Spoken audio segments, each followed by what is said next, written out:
ನಮಸ್ಕಾರ, ವನಶ್ರೀ ಚಾನಲ್ಗೆ ಸ್ವಾಗತ.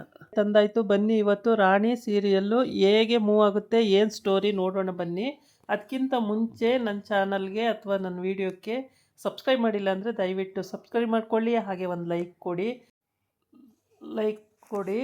ಹಾಗೆ ಕಾವೇರಿ ಮತ್ತು ಕಾವೇರಿನ ಕಿಡ್ನಾಪ್ ಮಾಡಿರ್ತಾನೆ. ಅದು ಕಾವೇರಿ ಗಂಡಂಗೆ ಗೊತ್ತಾಗುತ್ತೆ. ಅವನು ಅವಳನ್ನು ಬಿಡಿಸ್ಕೊಂಡು ಬರ್ತಾನೆ.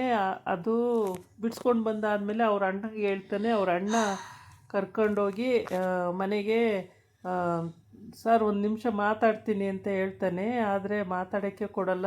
ಬಾ ಕಾವೇರಿ, ನೀನು ಲೇಟ್ ಆಯಿತು, ಬಾ ಬಾ ಅಂತೇಳಿ ಒಳಗಡೆ ಕರ್ಕೊಂಡು ಹೋಗ್ತಾನೆ. ಆದರೆ ಸರ್ ಕಾವೇರಿ ಹತ್ರ ಮಾತಾಡ್ತೀನಿ ಅಂದರೂ ಕೂಡ ಅವಕಾಶನೇ ಕೊಡಲ್ಲ ಅವರಣ್ಣ.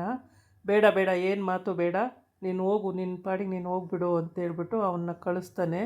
ಆಗ ಕಾವೇರಿ ಮತ್ತು ಅವರಣ್ಣ ಒಳಗಡೆ ಬಂದು ಕಾವೇರಿ ಬಾಗ್ಲು ಹಾಕ್ಕಂತಾಳೆ. ಬಾಗ್ಲು ಹಾಕ್ಕೊಂಡು ಮಲ್ಕೊಳ್ಳಮ್ಮ ಅಂತ ಹೇಳಿ ಹೋಗ್ತಾನೆ. ಆದರೆ ರಾಣಿಗೆ ಈ ವಿಷಯಗಳೆಲ್ಲ ಗೊತ್ತೇ ಇಲ್ಲ ಪಾಪ, ಏನು ವಿಷಯನೂ ಹೇಳೇ ಇಲ್ಲ. ಅದು ಬೆಳಗ್ಗೆ ಎದ್ಬಿಟ್ಟು ಆ ಹುಡುಗಿ, ಅಮ್ಮ ಎಲ್ಲೋಗಿದ್ದಮ್ಮ, ನೆನ್ನೆ ಇರಲಿಲ್ವಲ್ಲ, ಯಾಕಮ್ಮ ನೀನು ಇರಲಿಲ್ಲ ಅಂತ ಕೇಳುತ್ತೆ. ಅವಾಗ ಏನು ಹೇಳೋಕ್ಕಾಗಲ್ಲ, ಹೇಳಿಲ್ಲ. ಆಮೇಲೆ ರಾಣಿ ನನ್ನ ಹಿಂದಿನ ಭವಿಷ್ಯ, ಹಿಂದಿಂದು ನನ್ನ ಜಗತ್ತಿನ ವಿಷಯ ಎಲ್ಲ ಗೊತ್ತಾದರೆ ರಾಣಿಗೆ ಸುಮ್ಮನೆ ತೊಂದರೆ ಆಗುತ್ತೆ. ಬೇಡ, ನನ್ನ ಮಗಳು ಅಂತಲೇ ಗೊತ್ತಾಗೋದು ಬೇಡ ಅಣ್ಣ, ಅವಳನ್ನ ಆ ಥರ ಸಾಕೋಣ ಅಂತ ಹೇಳಿರ್ತಾಳೆ ಕಾವೇರಿ.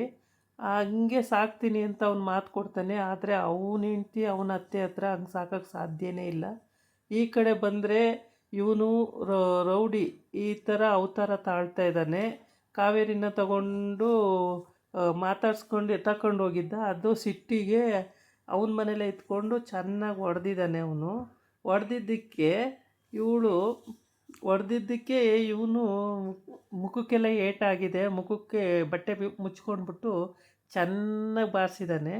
ಆಮೇಲೆ ಮತ್ತು ಆ ಕಡೆಯಿಂದ ಬಂದುಬಿಟ್ಟು, ಬಾಸ್ ಯಾರು ಹೊಡೆದಿದ್ದು ಬಾಸ್, ನಿಮಗೆ ಇಷ್ಟೊಂದು ಏಟಾಗಿದೆಯಲ್ಲ ಬಾಸ್, ಯಾರು ಹೊಡೆದಿದ್ದು ಅಂತ ನಿಂಗೆ ಹೆಂಗೆ ಗೊತ್ತು ಅಂತ ಇವನಿಗೆ ಸ್ವಲ್ಪ ಅನುಮಾನ ಬಂದಿದೆ. ಹೊಡೆದಿದ್ದು ಅಂತ ನಿಂಗೆ ಹೆಂಗೆ ಗೊತ್ತು ಅಂತ ಕೇಳ್ತಾನೆ. ಅದಕ್ಕೆ ಅಲ್ಲ ಸರ್, ಹೊಡೆದ್ರೆ ತಾನೇ ಈ ಥರ ಗಾಯ ಆಗೋದು, ಅದಕ್ಕೆ ಕೇಳಿದೆ ಅಂತಾನೆ. ಸರಿ, ನಿನ್ನ ಕೈಯಲ್ಲಿ ಏನು ಗಾಯ ಅಂತ ಕೇಳಿದ್ದಕ್ಕೆ, ಏನಿಲ್ಲ ಸರ್, ಇಲ್ಲೇ ಚಿಕ್ಕ ಪುಟ್ಟ ಒಂದು ಗಾಯ ಆಯಿತು ಅಷ್ಟೇ ಅಂತಾನೆ. ಸರಿ ಅಂತ ಹೇಳ್ಬಿಟ್ಟು ಇವನಿಗೆ ಅನುಮಾನ ಬಂತು ಆಗಲೇ. ಆಮೇಲೆ ಇವನು ಕೆಲಸದವನ್ನ ಕರೆದುಬಿಟ್ಟು ಅವನ ಮೇಲೆ ಒಂದು ಕಣ್ಣಿಟ್ಟಿರು ಅಂತ ಹೇಳ್ತಾನೆ. ಓಕೆ ಸರ್ ಅಂತ ಹೇಳ್ತಾನೆ. ಈ ಕಡೆ ಬಂದು ಇವಳು ರಾಣಿ ಕೇಳ್ತಾಳೆ, ಎಲ್ಲೋಗಿದ್ದಮ್ಮ ನೆನ್ನೆ, ಇರಲಿಲ್ವಲ್ಲ ನೀನು ಅಂತ ಹೇಳ್ಬಿಟ್ಟು. ಅದಕ್ಕೆ ಇವಳು ಒಂದು ಕತೆ ಹೇಳ್ತಾಳೆ, ಮಹಾಭಾರತ ಇದೆ ಹಳೆ ದೇವ್ರದ್ದೊಂದು ಕತೆ ಹೇಳ್ತಾಳೆ. ಆ ಕಥೆಯಲ್ಲಿ ಹೇಳಿದರೆ ಆ ಕಥೆಯಲ್ಲಿ ಯಾವುದೂ ಅರ್ಥನೂ ಆಗಲ್ಲ, ಆ ಹುಡುಗಿಗೆ ಏನೂ ಅರ್ಥ ಆಗಲ್ಲ. ಇವ್ರ ಅಮ್ಮ ಮಗಳು ಇವಳ ಸ್ಟೋರಿನೇ ಹೇಳ್ತಾರೆ ಅಂತ ಕಾಯ್ಕೊಂಡು ಕೂತವ್ರೆ, ಆದರೆ ಹೇಳಲಿಲ್ಲ. ಅಣ್ಣನೂ ಕೂಡ ಹೇಳೋದ ಬೇಡವಾ ಅಂತ ಯೋಚನೆ ಮಾಡ್ತಿದ್ದಾನೆ. ಕಾವೇರಿನೂ ಹೇಳೋದ ಬೇಡವಾ ಅಂತ ಯೋಚನೆ ಮಾಡ್ತಿದ್ದಾರೆ. ಹೇಳಿದ್ರೆ ಒಳ್ಳೆಯದು ಅಂತೇಳಿ ಸುಮ್ಮನಾಗಿದ್ದಾರೆ, ಇನ್ನೂ ಹೇಳಿಲ್ಲ. ಆದರೆ ಇದೇನಾಗುತ್ತೆ ಅಂದರೆ ಮುಂದೆ ಕಾವೇರಿಗೆ ಅವಳು ಸ್ಕೂಲಿಗೆ ಹೋಗಬೇಕು ಮತ್ತು ಅವರ ಅಣ್ಣ ಸಾಕಬೇಕು. ಆದರೆ ಇದೆಲ್ಲ ಆಗುತ್ತಾ ಇಲ್ವಾ ಅಂತ ಈಗಾಗಲೇ 2 ದಿನ ಆಗೋಯ್ತು ಅವಳು ಬಂದು ಕಾವೇರಿ. ಇನ್ನು 2 ದಿನ ಅಂದರೆ ಇನ್ನು 5 ದಿನ ಅವಳಿರೋಕ್ಕಾಗೋದು. ಅಷ್ಟರೊಳಗೆ ಎಲ್ಲ ಸರಿಯಾಗಬೇಕು. ಎಲ್ಲಿ ಸರಿ ಮಾಡೋಕ್ಕಾಗುತ್ತೆ? ಈ ಕಡೆ ಇವನು ಆ ಮಣಿನ ಭೇಟಿಯಾಗಕ್ಕೆ ಬಂದಿದ್ದೇನೆ. ಮಣಿನ ಭೇಟಿಯಾಗಿ ಅವನು ನನ್ನ ತಂಗಿನ ಹೆಂಗೆ ಸಾಯಿಸಿದ್ನೋ ಅದೇ ರೀತಿ ಅವನಿಗೆ ಹಿಂಸೆ ಕೊಟ್ಟು ಸಾಯಿಸಬೇಕು, ಅವನ ಬದುಕಕ್ಕೆ ಬಿಡಬಾರ್ದು ಅಂತ ಹೇಳ್ತಾನೆ. ಆವಾಗ ಹೌದು ಬಾಸ್, ನಾನು ಅದನ್ನೇ ಕಾಯ್ತಾ ಇದ್ದೀನಿ, ಯಾವುದಾರ ಒಂದು ಸಿಚುವೇಶನ್ ಸಿಕ್ಕಿದ್ರೆ ಚೆನ್ನಾಗಿ ತದಕ್ಬಿಡ್ಬೇಕು ಅವನಿಗೆ, ಆ ಥರ ನನಗೆ ಸಿಟ್ಟಿದೆ ಅವನ ಮೇಲೆ ಅಂತ ಹೇಳ್ತಾನೆ.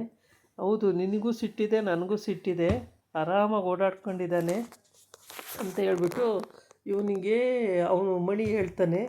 ಆಮೇಲೆ ಮಣಿ ಹೇಳಿ ಇವನು ಹೇಳ್ತಾನೆ, ಬಾಸು ಅವನ ಮೇಲೆ ಒಂದು ಕಣ್ಣಿಟ್ಟಿರು, ಅವನ ಮೇಲೆ ಯಾಕೋ ನನಗೆ ಅನುಮಾನ ಇದೆ. ಹೌದಾ ಸರ್, ಅವನ ಮೇಲೆ ಅನುಮಾನ ಇದೆಯಾ? ಅನುಮಾನ ಇದೆ, ನೀನು ಅವನ ಮೇಲೆ ಒಂದು ಕಣ್ಣಿಟ್ಟಿರು, ಅವನು ಡೇಂಜರ್ ಇದ್ದಾನೆ ಅನಿಸುತ್ತೆ ಅಂತ.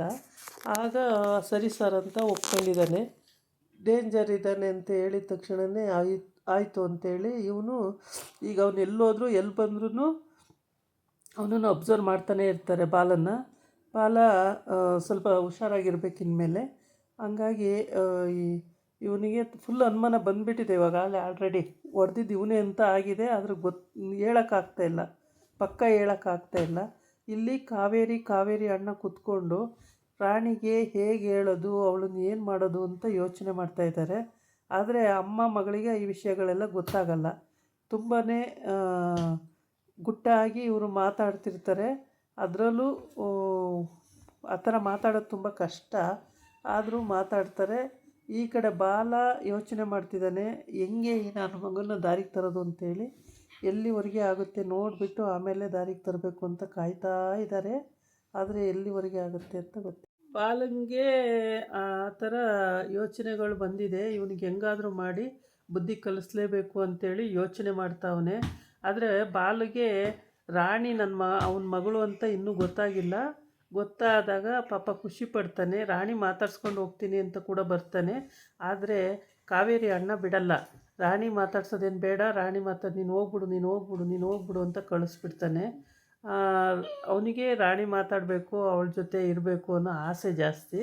ಆದರೆ ಇಲ್ಲೇನಾಗಿದೆ ಅಂದರೆ ಇವನು ಮದುವೆ ಆಗಿದ್ದಾನೋ ಅಥವಾ ಮಗು ಹಾಗೆ ಆಗಿದೆಯೋ ಅದೇನು ಅಂತಲೂ ಇನ್ನೂ ಆ ಸ್ಟೋರಿ ಗೊತ್ತಾಗಿಲ್ಲ. ಮುಂದೆ ಹೇಗೆ ಹೋಗುತ್ತೆ ಅನ್ನೋದನ್ನು ನೋಡಬೇಕು. ಮತ್ತು ಇವ್ರ ಅಮ್ಮ ಮಗಳು ಅವರಿಗೂ ಕರೆಕ್ಟಾಗಿ ಪರ್ಫೆಕ್ಟಾಗಿ ಏನು ವಿಷಯ ಗೊತ್ತಾಗ್ತಾ ಇಲ್ಲ. ಅಲ್ಲಿ ಅವರು ವಿಷಯ ತಿಳ್ಕೊಳ್ಳೋಕೆ ಭಾಳ ಒದ್ದಾಡ್ತಾಯಿದ್ದಾರೆ ಇಬ್ಬರೂ. ಅವ್ರ ಅಣ್ಣನ ಹೆಂಡ್ತಿನೂ ಅವ್ರ ಅಣ್ಣನ ಹೆಂಡ್ತಿ ಅಮ್ಮನೂ ಭಾಳ ಅದು ಭಾಳ ಒದ್ದಾಡ್ತಿದ್ದಾರೆ. ಅದರ ವಿಷಯ ಗೊತ್ತಾಗ್ತಾ ಇಲ್ಲ. ಇವಳು ಯಾಕೆ ಜೈಲಿಗೆ ಹೋದ್ಲು ಅನ್ನೋದೇ ಅಲ್ಲಿ ವಿಷಯ ಬಂದಿರೋದು. ಆದರೆ ಇವಳು ಏನು ಕೊಲೆ ಮಾಡಿಲ್ಲ, ಏನಿಲ್ಲ, ಹೆಂಗೆ ನಿರಪರಾಧಿ ಹೆಂಗೆ ಹೋದ್ಲು ಇವಳು ಜೈಲಿಗೆ ಅನ್ನೋದೇ ಇಲ್ಲಿ ಸ್ಟೋರಿ ಆಗಿರೋದು. ಕಾವೇರಿ ಹೆಂಗೆ ಸಿಕ್ಕಾಕೊಂಡ್ಲು, ಅವನ ಹೆಂಡ್ತಿ ಸಾಯಿಸಿದ್ರೆ ಇವಳು ಹೆಂಗೆ ಸಿಕ್ಕಾಕೊಂಡ್ಲು ಅನ್ನೋದೇ. ಆದರೆ ಇದು ಯಾರಿಗೂ ಈ ವಿಷಯ ಇನ್ನೂ ಗುಟ್ಟಾಗೇ ಇದೆ, ಪಬ್ಲಿಕ್ ಆಗಿ ಗೊತ್ತೇ ಆಗಿಲ್ಲ ಇನ್ನೂ. ಎಲ್ಲಿವರೆಗೆ ಇದು ಗುಟ್ಟಲ್ಲಿ ಇಟ್ಟಿರ್ತಾರೋ ಗೊತ್ತಿಲ್ಲ. ಇನ್ನೂ 5 ದಿನ ಇರ್ತಾಳೆ ಕಾವೇರಿ. 5 ದಿನದಲ್ಲಿ ಈ ಗುಟ್ಟನ್ನು ರಟ್ಟು ಮಾಡ್ತಾಳೋ ಅಥವಾ ಹಂಗೆ ಮತ್ತೆ ಜೈಲಿಗೆ ಹೋಗ್ತಾಳೋ. ಬೇರೆಲ್ ಮೇಲೆ ಬಂದಿರೋದ್ರಿಂದ ಹಂಗೆ ಜೈಲಿಗೆ ಹೋದರೂ ಹೋಗ್ಬೋದು, ಹೇಳೋಕ್ಕಾಗಲ್ಲ. ನೋಡಬೇಕು ನಾವು. ನಾಳೆ ಇನ್ನೊಂದು ಸ್ಟೋರಿ ಜೊತೆ ಬರ್ಬೋದು. ಆದರೆ ಈ ಕಾವೇರಿ ಯಾರು, ಕಾವೇರಿ ಅಣ್ಣ ಎಲ್ಲಿದ್ದ, ಈ ಕಾವೇರಿ ಏನು ಮಾಡೋದ್ಲು, ಇದು ಇಲ್ಲಿವರೆಗೆ ಗುಟ್ಟಾಗೇ ಇರೋದ್ರಿಂದ ಏನು ವಿಷಯನೂ ನಮಗೆ ಕರೆಕ್ಟಾಗಿ ಪರ್ಫೆಕ್ಟಾಗಿ ಗೊತ್ತಾಗ್ತಿಲ್ಲ. ಹಾಗಾಗಿ ಮುಂದೆ ಕಾಯ್ದು ನೋಡಬೇಕು.